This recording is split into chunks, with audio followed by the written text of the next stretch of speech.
మనం చూస్తున్న అందమైన మా ఫామ్ హౌస్ ఒకప్పుడు ఇలా ఉండేదండి. ఇప్పుడు ఇలా ఉంది.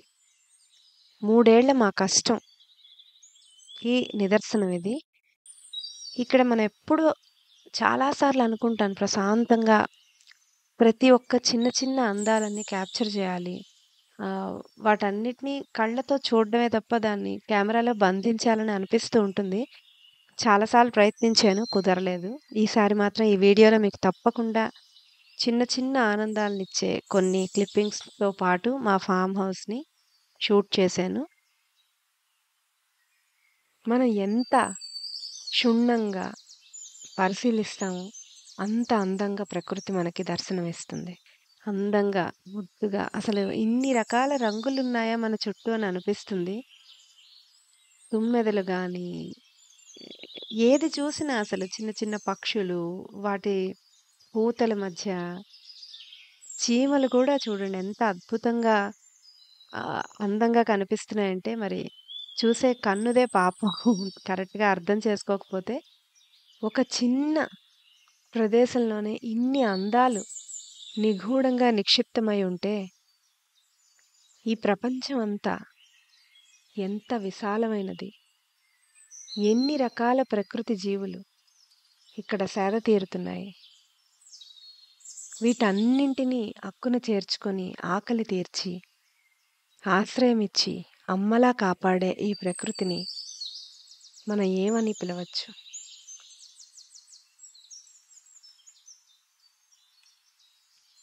అసలు ఇలాంటి ప్రపంచంలో ఉంటే మనసుకి ఎంత ప్రశాంతంగా అనిపిస్తుందంటే, కుళ్ళు, కుతంత్రం, ఈర్ష్య, ద్వేషం, నేను గొప్ప, నువ్వు తక్కువ అనే తరతమ భేదాలుండవు. స్వార్థం ఉండదు. ఎంతో స్వచ్ఛంగా అనిపిస్తుంది. చాలా పాజిటివ్ ఎనర్జీ వచ్చినట్టుగా ఉంటుంది. కొంతసేపు ఇలాంటి ప్రకృతి ఒడిలో మనం గడిపినా కూడా నెగటివిటీ అంతా పోయి చాలా మనసు ఒక ప్యూరిఫికేషన్ అయినట్టుగా అనిపిస్తుంది.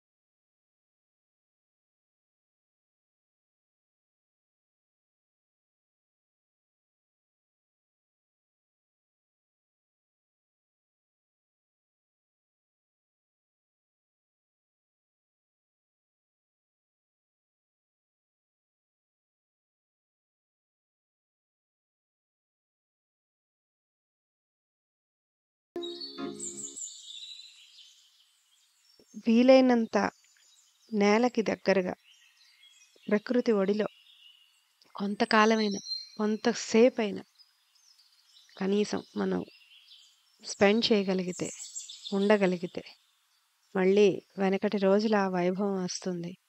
జీవకళలో అంత గొప్పతనం ఉంది. మనం గ్యాడ్జెట్స్‌తోని ఎంత టైం స్పెండ్ చేసినా గానీ, ఈ మనశ్శాంతి మనకి రాదు. ప్రకృతి ఒడిలో కాసేపున్నా కూడా సేద తీరినట్టు అనిపిస్తుంది. మనసుకి హాయిగా ఉంటుంది. ఎంతో ఉన్నతమైన భావాలకి ఇక్కడ పునాదులు ఏర్పడతాయి. అమ్మమ్మలు, నాన్నమ్మల దగ్గర మనం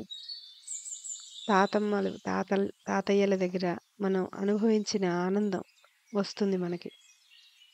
అదే జ్ఞాపకాలతో పట్టుకున్న ఈ చిన్ని పొదరిల్లు, మా అమ్మమ్మ వాళ్ళిల్లు, మా తాతగారిల్లు ఇలా ఉండేది అని మనం కథలు కథలుగా చెప్పుకుంటూ ఎంతో ఆనందాన్ని పొందుతూ ఉంటాం. అలాంటి ఆనందాన్ని మళ్ళీ రీక్రియేట్ చేసి మనం ఎప్పుడంటే అప్పుడు అలాంటి ఎన్విరాన్మెంట్‌కి వెళ్ళాలి, దాన్ని అనుభవించాలి అనే ఒక ఉద్దేశంతోనే ఈ రకమైనటువంటి వాతావరణంలో నాకు నచ్చినట్టుగా ఒక చిన్న కుటీరాన్ని, ఒక బుజ్జి పొదరిల్లు లాంటి, పర్ణశాల లాంటి అందమైన ఒక చిన్న ఇంటిని నిర్మించుకున్నాము.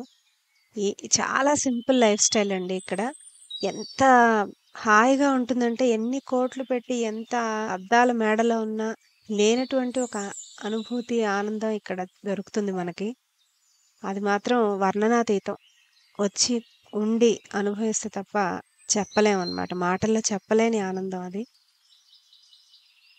ఇక ఈ ముగ్గులైతే నేనే వేశాను. చిన్నప్పుడు మా అమ్మమ్మ వాళ్ళ ఇంట్లో వేసేవాళ్ళం ముగ్గులు. చాలా సార్లు యాక్చువల్‌గా పేడతో అలికి ముగ్గేద్దామని నా కోరిక.